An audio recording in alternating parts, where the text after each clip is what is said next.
아멘. 감사합니다. 오늘 우리 하나님께서 주시는 말씀 함께 보십니다. 갈라디아서 3장 13절 14절 말씀입니다.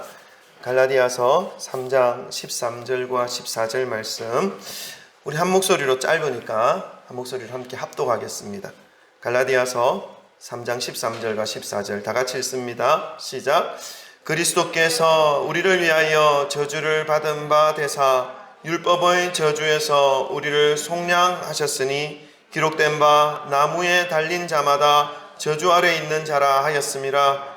이는 그리스도 예수 안에서 아브라함의 복이 이방인에게 미치게 하고 또 우리로 하여금 믿음으로 말미암아 성령의 약속을 받게 하려 함이라. 아멘. 할렐루야. 오늘은 종료주일입니다. 예수님의 예루살렘 입성을 기억하는 주일이죠. 이날에 우리 정성준 학생이 특송을 준비했습니다. 우리 특송 함께 하나님께 영광 돌리겠습니다.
십자가 지실 이유가 전혀 없으셨던 주님이셨지만 저희를 향하신 그 사랑으로 인해서 그 모진 고통까지 이겨낼 수 있었던 것이 십자가의 사랑이었던 것을 찬양을 통해서 또 다시 한번 되새겨 봅니다. 하나님, 이 시간 우리가 주님의 그 사랑의 은혜를 힘입어 주께로 나아가오니 부족하고 연약한 우리의 심령, 우리의 모습들을 주님의 보혈로 씻어주시고 다시금 하나님 은혜로 체험받아 이 땅에서의 삶을 주님과 함께 동행하게 하시고 하나님의 영광을 나타내는 한 분 한 분의 삶이 되도록 주님 축복하여 주옵소서. 성령께서 함께 하시고 우리의 마음을 하나님의 말씀 앞으로 또 모아주시고 늘 주님과 동행하게 하여 주옵소서. 감사드리며 예수님 이름으로 기도드립니다. 아멘. 할렐루야. 주 예수 그리스도의 은혜와 평강이 여러분 함께 하시기를 소망합니다. 저는 지난주 교회 이전하는 그 일들로 인해서 조금 분주함을 느끼는 분주한 시간을 가졌습니다. 여러분은 어떻게 보내셨는지 무척 궁금합니다. 모든 이 이전하는 과정이 은혜 가운데 잘 이루어질 수 있도록 생각나실 때마다 기도해 주시기를 바랍니다. 사순절 기간이 한 주간 더 남아있고 이 남아있는 한 주간을 우리는 고난주간이라고 합니다. 그 기간에 예수님의 고난을 더 묵상하면서 나를 위해서 고난받아 이 십자가에서 죽어주신 그 예수님의 은혜를 더 깊이 묵상하고 감사하는 그런 한 주간이 되시기를 소망합니다. 오늘 종료주일을 맞이하여서 2000년 전에 예수님께서 모든 인류의 죄를 짊어지시고 십자가에 달리시기 위하여 나귀 새끼를 타고 예루살렘으로 입성하신 날입니다. 예수님께서 예루살렘에 입성하실 때에 그 상황에 대하여 제자들이 기록한 이 사복음서에는 각각 그 예수님의 모습에 대해서 흔적 기록을 남겨놓고 있습니다. 다 볼 수는 없지만 우리 마태복음 한 장만 한 부분만 우리 함께 봤으면 좋겠습니다. 마태복음 21장 1절부터 3절까지 말씀인데 예수님이 이제 예루살렘에 들어가는 그 광경을 표현하고 있습니다. 십자가를 지시기 위해서 들어가는 것입니다. 예수님은요. 그러나 그 예수님을 보면서 사람들이 어떻게 맞이하는지를 우리 볼 수 있습니다. 우리 1절, 2절, 3절 우리 다 같이 한번 함께 읽겠습니다. 다 같이 읽습니다. 시작. 그들이 예루살렘에 가까이 가서 감람산 벳바그에 이르렀을 때에 예수께서 두 제자를 보내시며 이르시되 너희는 맞은편 마을로 가라. 그리하면 곧 매인 나귀와 나귀 새끼가 함께 있는 것을 보리니 풀어 내게로 끌고 오라. 만일 누가 무슨 말을 하거든 주가 쓰시겠다 하라. 그리하면 즉시 보내리라 하시리. 아멘. 사람들은 이 능력 많으신 예수님이 이제 예루살렘으로 입성하시면서 예루살렘의 입구에 있는 이 벳바게 마을에 이르렀을 때에 나귀 새끼를 가지고 오라라고 하는 예수님의 음성을 듣고 말씀을 듣고 이분이 구약에서 하나님께서 예언해 놓으신 메시아가 분명하구나 막 확신하였던 것입니다. 왜냐하면 이 유대인들은 구약의 말씀에서 메시아가 이 땅에 예루살렘 오실 때에 나귀 새끼를 타고 나타나실 것에 대한 예언을 알고 있었기 때문에 그렇습니다. 그 예언이 어디에 있냐면 스가랴서 9장 9절입니다. PPT 준비되어 있는데요. 제가 읽을게요. 시온에 따라 크게 기뻐할지어다. 예루살렘에 따라 즐거이 부를지어다. 보라, 내 왕이 내게 임하시나니 그는 공의로우시며 구원을 베푸시며 겸손하여서 나귀를 타시나니 나귀의 작은 것 곧 나귀 새끼니라. 아멘.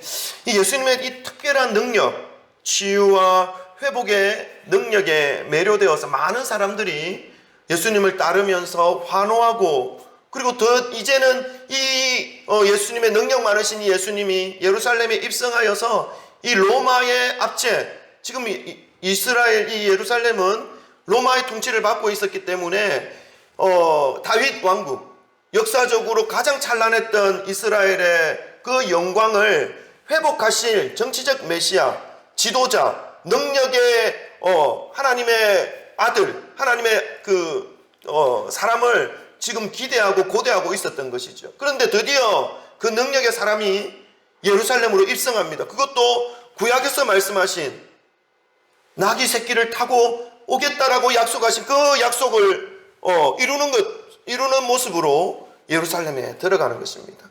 이스라엘 백성들에게는 이제 다윗의 왕국이라는 그 찬란한 나라가 우리에게도 임할 것이다. 부귀와 영광과 국가적인 그런 힘을 가질 수 있는 나라로 이제는 이 예수라고 하는 이 사람에 의해서 그러한 나라로 회복되어질 것이다라는 그런 기대가 가득 차서 어떻게 합니까? 예수님이 나귀를 타고 들어오는 그 길목에 꽃가루를 던지며 옷을 펼치며 종려나무 가지를 흔들며 호산나 호산나 주 예수여 오시옵소서 하면서 예수님을 환호하고 있는 그런 모습으로 지금 예루살렘에 입성하고 있는 모습인 것이지요. 그러나 예수님의 마음은 달랐습니다. 예수님은 이스라엘의 해방, 많은 사람들이 환호하고 있는 그들의 그 요구, 욕망을 채워주기 위해서 이 땅에 오신 것이 아니었습니다.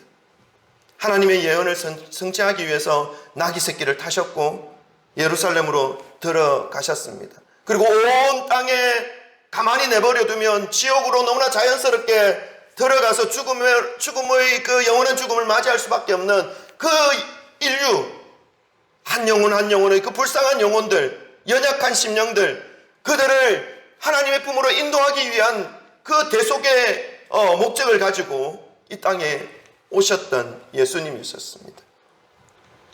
그들의 유대인들의 그 소망, 유대인들이 기대하고 있었던 메시아에 대한 그 대망, 그 마음과는 전혀 달랐던 것이지요. 여러분, 우리도 신앙생활할 때 유대인들처럼 그렇게 신앙생활할 가능성이 아주 많습니다. 예수님의 마음은 전혀 아랑곳하지 않고 하나님의 마음은 전혀 아랑곳하지 않고 나의 욕망을 따르기 위해서, 나의 욕구를 추구하기 위해서 그 인자하신 하나님, 은혜가 풍성하신 하나님, 노하기를 더디하시고 우리를 품어주시는 그 사랑의 하나님을 이용해 먹는 그러한 모습으로 신앙생활을 할 때가 아주 많이 있습니다. 여러분 기억하시기를 바랍니다. 우리의 신앙생활은 내 마음대로, 내 뜻대로, 내 생각대로 하는 신앙생활이 아닙니다. 처음부터 끝까지 말씀이 뭐라고 하시는지, 예수님이 어떻게 생각하실 것인지, 하나님의 뜻이 무엇인지를 두드리며 가는 것이 이 믿음의 생활이라는 것을 여러분 잊지 마시기를 바랍니다. 자칫하면 우리가 그 환호했던 유대인들의 그 모습처럼 자신의 욕망과 자신이 원하던 것이 채워지지 아니할 때에 예수님을 십자가에 못 박아라 말을 외쳤던 그 사람들의 모습처럼 돌변할 수 있다는 것입니다. 끝까지 예수님의 뜻을 붙잡으시며 믿음의 길을 바르게 가시기를 주님의 이름으로 축원합니다. 아멘. 결국 예수님은 예루살렘으로 입성하신 후에 그렇게도 뜨겁게 환호하고 외쳤던 그 유대인들의 배신과 종교 지도자들의 그 악독한 그 음모 속에 십자가에 못 박혀 죽게 됩니다. 오늘은 이 부활절 한 주 전인 종려주일로서 예수님께서 무엇 때문에 고통을 받으셨고 왜 십자가에서 돌아가셨는지 오늘 말씀을 통해서 그 의미를 더 깊이 함께 살펴보기를 원합니다.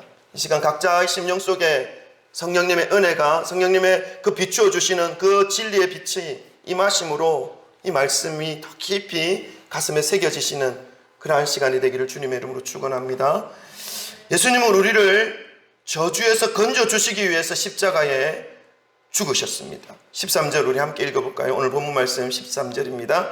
예수님이 죽으신 이유입니다. 다 같이 읽습니다. 시작.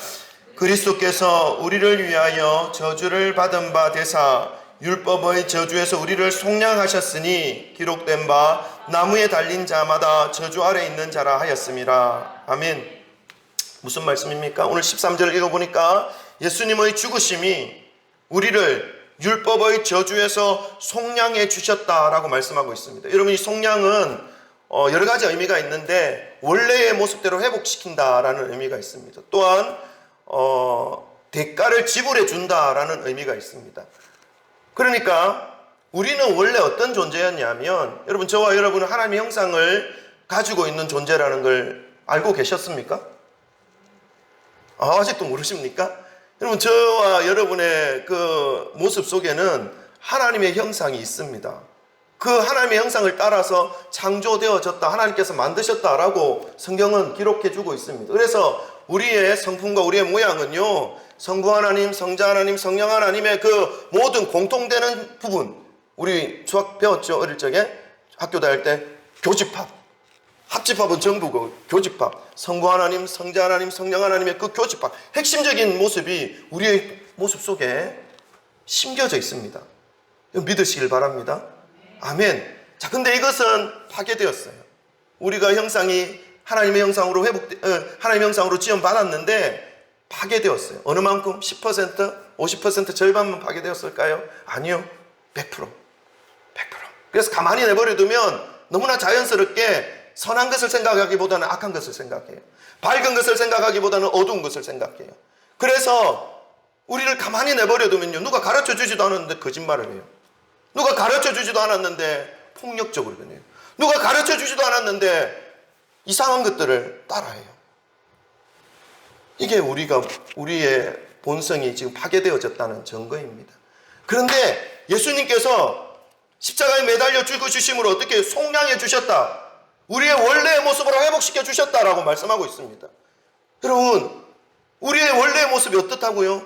하나님의 형상, 하나님, 거룩하신 하나님, 밝은 것을 추구하시는 하나님, 새롭게 하시는 하나님, 우리를 살리시는 하나님, 생명으로 밝은 것으로 새싹이 봄에 파릇파릇하게 아름답게 돋아나는 그 모습처럼 그러한 모습으로 우리를 회복시켜 주시는 분이 바로 예수 그리스도, 그 십자가의 은혜라는 것을 말씀하고 있습니다. 이 말씀을 본다면요, 오늘 본문 말씀을 본다면 율법의 저주 아래 죽어가는 존재가 있었다라는 것을 알 수 있습니다.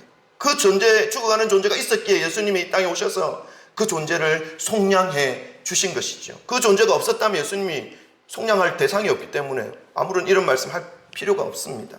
율법의 저주 아래에서 죽어가는 존재가 있었다는 것입니다. 그냥 그대로 내버려두면 너무나 자연스럽게 율법이 정해준 그 죄로 인해서 저주 속에서 영원한 형벌, 여러분 죄를 지으면 형벌을 받는 게 당연합니다. 모든 국가에도 법이 있지 않습니까? 그래서 그 죄로 인해서 그 법이 정하는 그 형벌을 받는 것이 당연한 것입니다. 율법도 동일합니다. 그 죄로 인해서 율법이 정한 그 죄가 드러남으로 인해서 받아야 할 벌이 있다는 것입니다. 그것이 무엇입니까? 영원히 멸망당하여야 하는 영원한 형벌로 떨어져야 한다는 것입니다. 그러한 멸망을 받을 존재가 있었다는 것입니다. 그 존재가 누굽니까? 이걸 알아야 됩니다. 로마서 3장 23절에는 이렇게 말씀합니다. 모든 사람이 죄를 범하였음에 하나님의 영광에 이르지 못하더니, 24절에 보니까 그리스도 예수 안에 있는 속량으로 말미암아 또다시 속량이라는 말이 나옵니다. 이것은 회복시키는 것을 의미합니다. 대신 대가를 지불하는 것을 의미합니다. 그 은혜로 말미암아 하나님의 은혜로 값없이 의롭다 하심을 받은 자 되었느니라. 여러분, 가만히 내버려두면 율법에서 정하는 그 종죄, 제목으로 인하여 영원한 형벌, 영원한 멸망으로 들어갈 존재가 있었는데 그 존재가 누구라고 성경은 말씀하고 있습니까? 예? 빨리 말하세요. 제가 영어하는 거 아니잖아요. 알면서 말하시는 거. 모든 사람입니다. 아담 이래로 태어난 모든 사람. 왜요? 죄 때문에. 저와 여러분입니다. 그러니까 저와 여러분이 가만히 내버려두면 하십니까? 아멘? 아멘. 그러면 어떻게 해야 되는 것입니까? 여러분, 가만히 내버려두면 너무나 연약해서 밝은 것보다 어두운 것을 더 생각하고, 선한 것보다 악한 것을 더 생각하고, 진리보다 진리 아닌 것에 더 마음을 빼앗겨버리는 그러한 연약함을 가지고 있는 그러한 존재인데, 여러분 어떻게 해야 되는 것입니까? 오늘 예수님이 그 해답을 보여주신 것입니다. 그러한 연약함으로 인해서, 율법이 저주하는 그 저주로 인해서 모든 사람들이 죄를 범하였기 때문에 그 저주로 인해서 로마서 6장 23절에는 이렇게 말씀합니다. 죄의 삭은 사망이라고. 그래서 그 죄로 인해서 죽는 것이 당연한 것입니다. 지옥으로 가는 것이 당연하다는 것입니다. 죄로 인해서 어떻게 해야 하는 것인가까지 결정했으면 좋겠습니다. 오늘 말씀을 통해서 모든 사람이 죄인이라고 하는 이 말씀은 우리의 뼛속에 죄의 DNA가 심겨져 있다는 것을 의미합니다. 그래서 이 땅에 태어나서 살아가게 될 때는 모든 사람들이 죄와 연결되어서 살아갈수록, 살아가는 나이가 길면 길수록 죄를 더 많이 짓게 되어 있어요. 그러니까 성준이보다 제가 더 죄인이라는 것을 표현하는 것이죠. 저보다 좋아하지 마세요. 저보다 나이 많으신 분은 저보다 더 죄인이라는 것을 아셔야 됩니다. 아멘? 김소희 조사님 좀 위로가 됩니까? 저보다 나이가 어려서. 문제는 제가 적거나 제가 많거나 이게 문제가 아니라 살아가면 살아갈수록 죄와 연결되어 살아갈 수밖에 없는 이 한계 속에 우리가 놓여져 있다는 것입니다. 그런데 우리가 이렇게 계속 살 것인가 아닌가 이것에 대한 문제를 우리가 생각해 보아야 하는 것이지요. 죄의 DNA를 어떻게 할 것인가. 근데 이 죄의 DNA는요, 인간의 힘으로 해결할 수 있는 부분이 아닙니다. 그래서 모든 사람들이 율법의 저주 아래서 그렇게 지옥을 향해 달려가는 것이죠. 그런데 그렇게 살아가는 것조차도 저주인 줄 모르고 죄인 줄 모르고 이것이 당연한 삶인 것이야 라고 생각하면서 너무나 자연스럽게 지옥으로 한 걸음 한 걸음 걸어가고 있는 그런 삶을 살아가고 있다는 것입니다. 이것이 율법의 저주 아래 살아가는 것입니다. 그런데 그 율법의 저주 아래 살아가던 우리들을 그 저주 아래서 구원해 주신, 꺼집어내어 주셔서 이제 하루 지나면 지옥으로 한 발짝 더 가까이 가는 것이 아니라 하루 지나면, 하루 자고 일어나면 천국으로 한 발짝 한 발짝 더 가까이 갈 수 있게 만들어 주신 분이 있다 말씀하고 있습니다. 그것이 예수 그리스도의 구속입니다. 속량입니다. 제가 질문하려고 했는데 누가 우리를 끄집어내어 주셨습니까? 라는 질문하려고 했는데 대답을 해버렸네요. 답을. 누가 우리를 그 죄의 저주 아래에 있던 우리를 끄집어내어 주셨습니까? 아멘. 제가 답까지 알려드렸는데 이렇게 작게 말씀하시면 안 되죠. 그런데 어떻게 예수님이 우리를 죄의 그 저주 아래에서 있는 우리를 끄집어내어 주셨습니까? 속량해 주셨습니까? 어떻게 해서요? 13절에 또다시 우리 한번 읽어보십시다. 왜 예수님이 어떻게 해주심으로 우리를 속량해 주셨는지, 우리 죄의 그 저주 아래에서 우리를 건져 주셨는지, 이것을 우리 좀 생각하면서 어떻게 해서 예수님이 그렇게 해주셨는지 그것을 생각하면서 우리 한번 더 읽어보십시다. 13절 다 같이 읽습니다. 시작. 그리스도께서 우리를 위하여 저주를 받은 바 되사 율법의 저주에서 우리를 속량하셨으니 기록된 바 나무에 달린 자마다 저주 아래 있는 자라 하였습니다. 아멘. 여러분, 예수님이 어떻게 하심으로 우리를 저주 아래 있는 우리를 건져 주신 것입니까? 나무에 달리셔서. 여러분, 이 나무는 십자가를 의미합니다. 그러니까 우리 죄로 인해서 계속 나이가 들면 하루 자고 일어나면 죄가 더 쌓여서 살아가는 우리가 나무에 달려야 됩니다. 십자가에서 죽어야 됩니다. 그런데 우리를 그 자리에서 건져내시고 죄 없으신 예수님이 그 자리에 가셨습니다. 그래서 나무에 달리셨습니다. 예수님이 십자가 지심으로 우리를 속량해 주셨다는 말씀입니다. 그리스도께서 우리를 위하여 대신 저주를 받은 바 되셔. 그 나무는 저주받은 장소입니다. 그래서 유대인들은 나무에 달린 자들은 모두 하나님의 저주를 받아 나무에 달린 것이야 라고 인식하면서 예수님을 메시아로 인정하지 않지 않습니까? 어떻게 나무에 달린 자가 우리를 구원해 줄 메시아가 될 수 있는가? 유대인의 정서로는 인정할 수 없다는 것입니다. 그러나 그 예수님이 나무에 달리신 이유는 그 저주의 자리에 친히 몸소 들어가신 이유는 저와 여러분을 대신해서 들어간 것이라는 것을 잊어서는 안 된다는 것입니다. 아무 죄가 없으신 분, 죄의 DNA가 전혀 없으신 그리스도께서 그 자리에 들어가셔서 율법이 저주하는 모든 저주를 받아내셨습니다. 그것이 무엇입니까? 그것이 십자가입니다.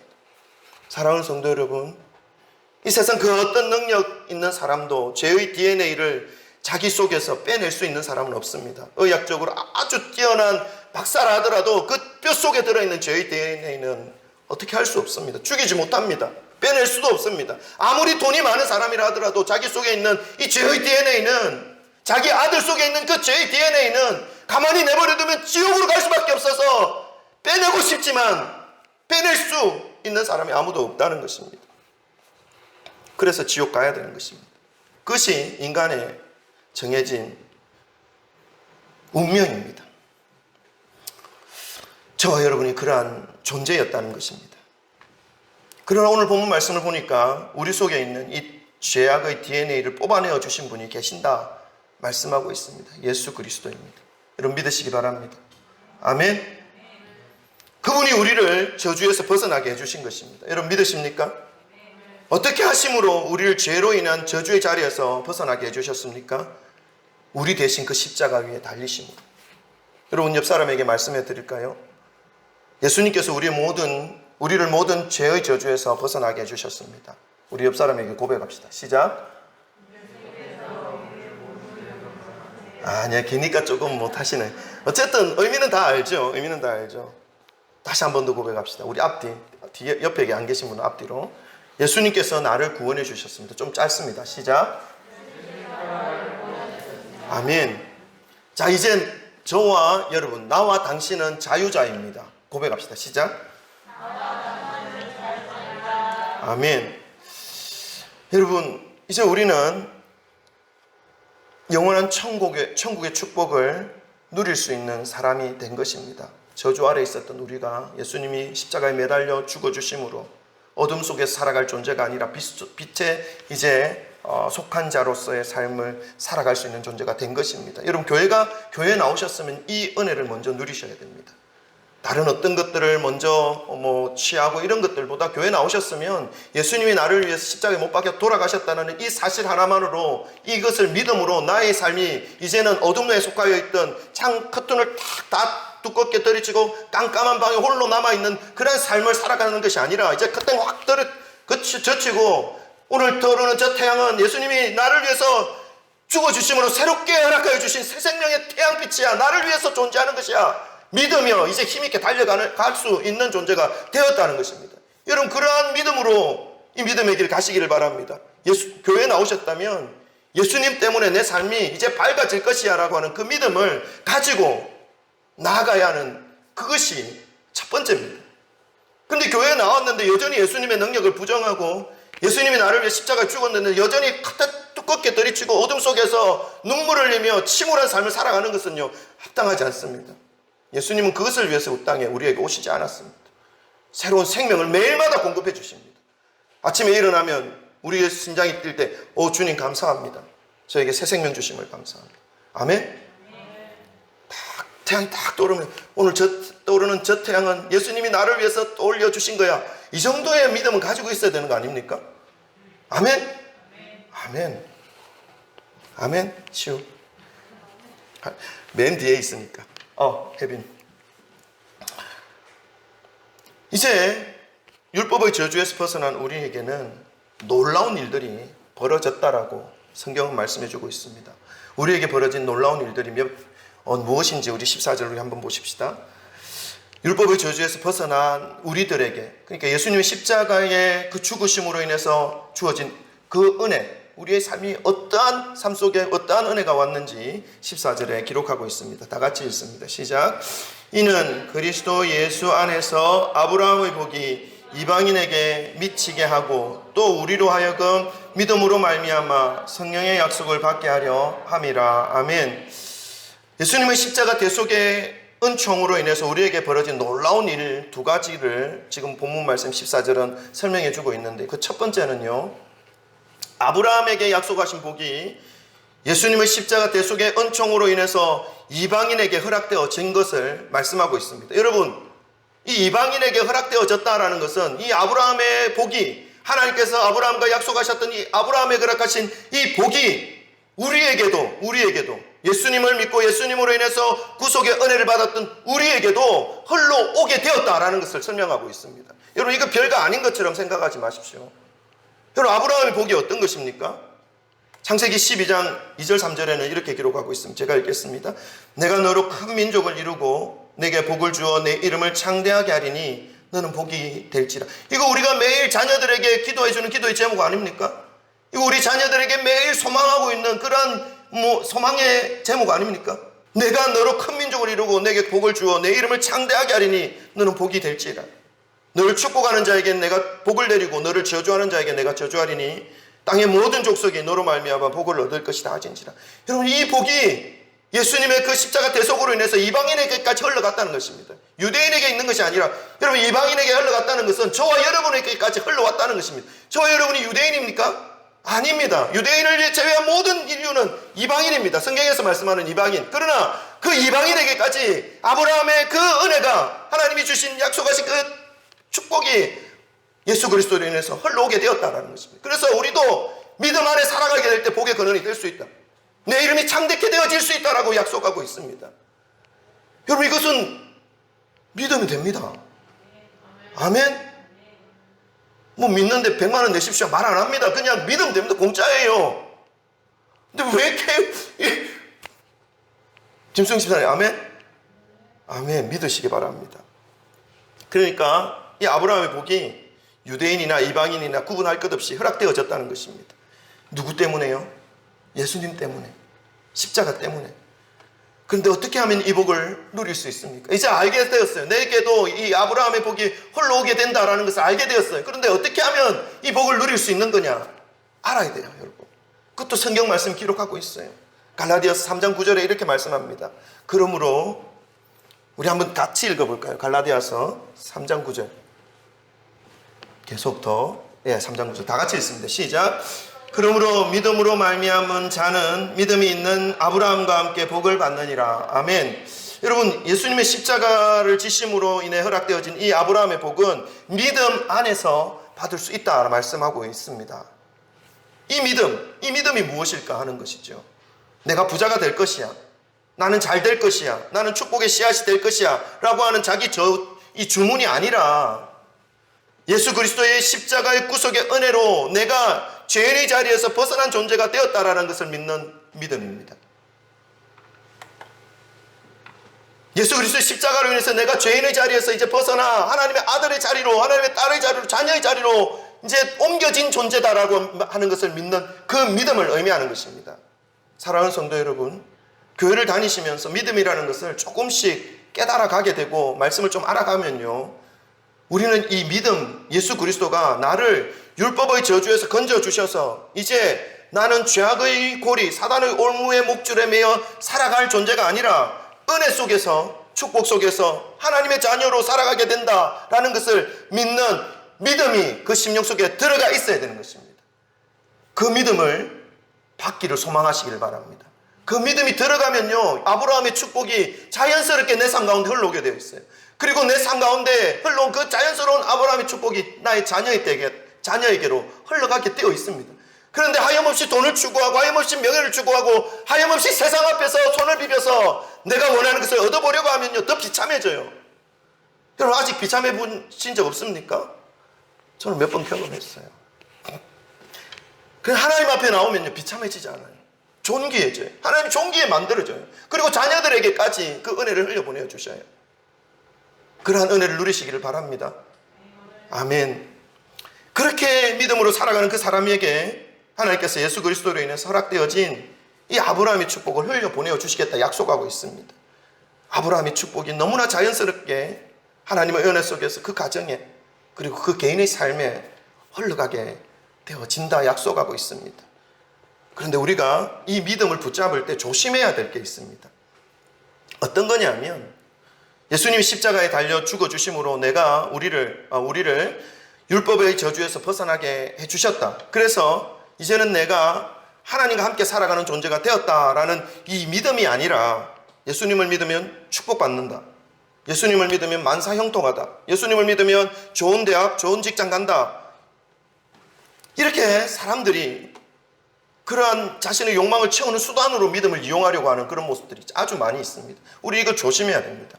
물론 이것이 예수님 안에서 이루어지지 않는다라고 말씀하는 것이 아닙니다. 그러나 이것이 다가 아니다, 일부분이다, 일부분이라고 말씀을 드리고 싶은 것입니다. 본질이 아니라는 것입니다. 본질은 무엇입니까? 내가 죄의 저주 아래서 사단의 그 죄의 목줄에 매여서 사단이 끌고 다니는 그 끌림 속에 살아가다가 예수님의 십자가로 해서 목줄이 풀어지고 하나님의 자녀의 자리로, 자유하는 자리로 되돌아왔다라는 것, 이것이 더 큰 은혜고 더 큰 믿음이에요. 이 사람에게 하나님의 복, 예수 그리스도, 이 아브라함의 복이 흘러가게 하겠다 약속하고 있는 것입니다. 그것이 이루어지지 않았는데 이렇게 한다는 것은 우리가 조심해야 된다는 것입니다.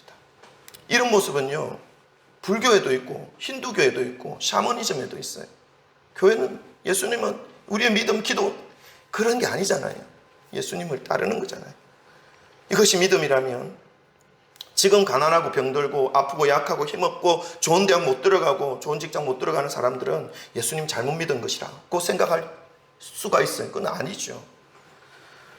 그럴 수도 있고 아닐 수도 있다는 것입니다.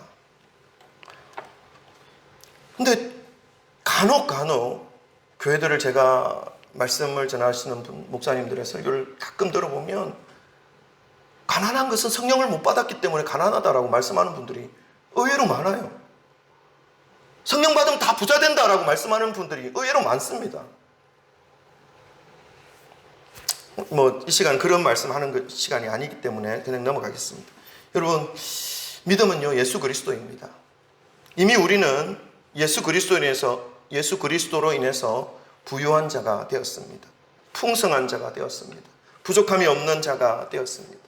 만족을 누리는 자가 되었습니다. 왜 그렇습니까?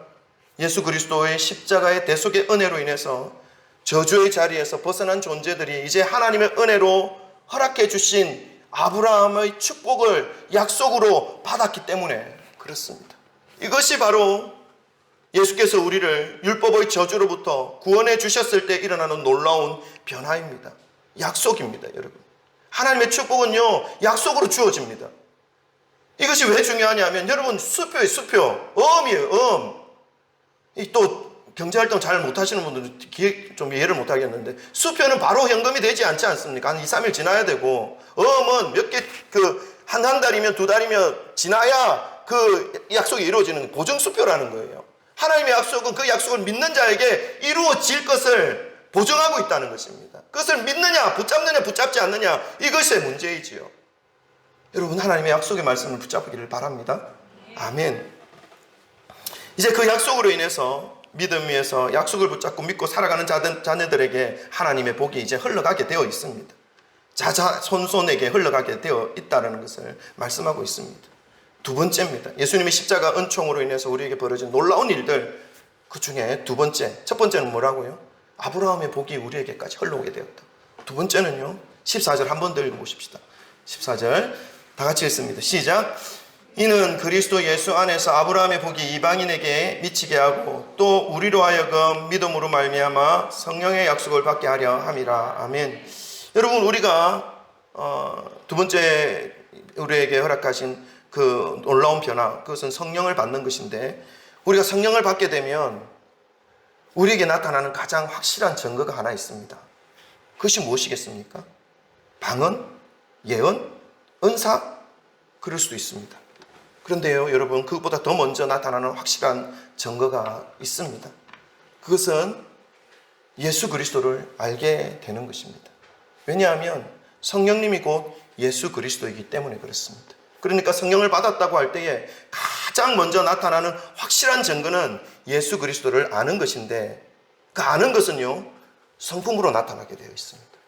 예수 그리스도를 닮아가는 것이죠. 예수님에 대하여 알지 못했던 사람들이 성령님을 통해서 은혜를 받게 되면요, 변화가 되어집니다. 확실히 180도로 완전히 변하는 경우도 있지만, 대부분은 예수 그리스도의 성품이 이제 그 삶을 지배하는 모습으로 시작됩니다. 지배하는 모습으로 보이기 시작하는 것입니다. 스타트되는 것이죠. 시작되는 것입니다. 그래서 지금까지 살아온 자신의 삶을 보고 이것이 죄인 줄 모르고 살아가던 자신의 삶에 대하여 이렇게 살아가는 것이 죄였구나 하는 것을 깨닫게 되는 것입니다. 그리고 깨닫게 되니까 어떻게 합니까? 하나님 앞에 기도하는 것이죠. 회개하고 기도합니다. 그러면서 조금씩 변화되어지는 것입니다. 시작된다는 것입니다. 이것이 한 번만 일어나는 것이 아니라 매일매일 삶 속에서 일어나기 시작할 때 그리스도의 성품이 내 삶 가운데, 내 성품 속에 스며들게 되어져 있는 것이죠. 이것이 성령께서 하시는 일입니다. 그러니까 매 순간 성령께서 깨닫게 해주시는 그 삶을 살아가게 되는 것이죠. 어느 생활이 바뀌고 어둠을 추구하던 성품 위에서 이제 빛을 추구하게 되고, 그렇게 끊지 못했던 그 나쁜 습성들이 하나씩 끊어져가는 그런 모습이 나타나게 되어져 있습니다. 점점 성령의 모습으로 닮아가는 것이죠. 이러한 모습의 변화가 일어나지 않는데 방언, 예언, 은사, 외적으로 표출되는 그 증거가 성령을 받은 증거라고 말하는 것은 정말로 하나님의 은혜가 무엇인지, 성령님이 어떠한 분이신지를 잘 알지 못하는 그런 증거가 되는 것입니다. 사랑하는 성도 여러분, 예수님께서 십자가를 지심으로 율법의 저주에서 영원한 형벌을 받아 죽어야 하는 우리를 구원해 주셨습니다. 믿으십니까? 아멘. 믿든지 안 믿든지 이것은 사실입니다. 진리입니다. 여러분 믿는다고 진리고 믿지 않는다고 진리가 아닌 것 아닙니다. 진리입니다. 믿고 안 믿고는 여러분 자유입니다.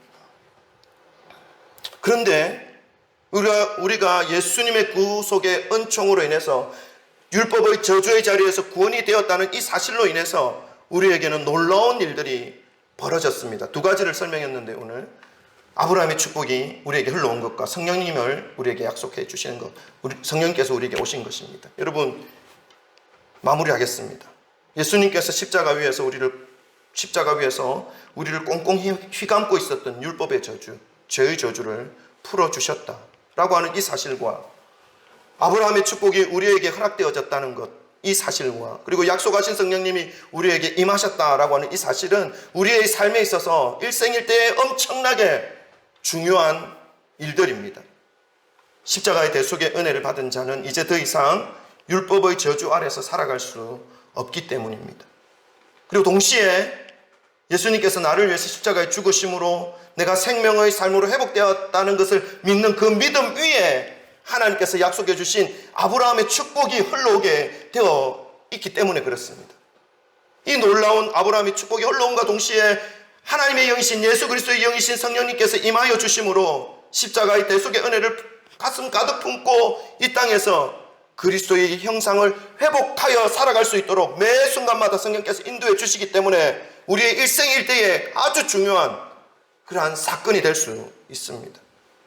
우리가 세상에서 물질을 구하여서 세상이 우리에게 물질을 주는 것이 아니라 우리가 세상 앞에 무릎 꿇어 명예를 구하였기에 세상이 우리에게 명예를 주는 것이 아니라 예수 그리스도께서 우리를 율법의 저주에서 건져주심으로 우리의 위치가 저주의 자리에서 축복의 자리로 옮겨진 이 놀라운 사실을 깨달아서 주님의 은혜를 온 마음과 온 몸으로 받아들일 때에 주님으로부터 이 모든 선한 것들이 우리에게 공급되어지고 흘러온다는 그 사실을 여러분 십자가의 은혜를 기억하며 깨달으시기를 주님의 이름으로 축원합니다.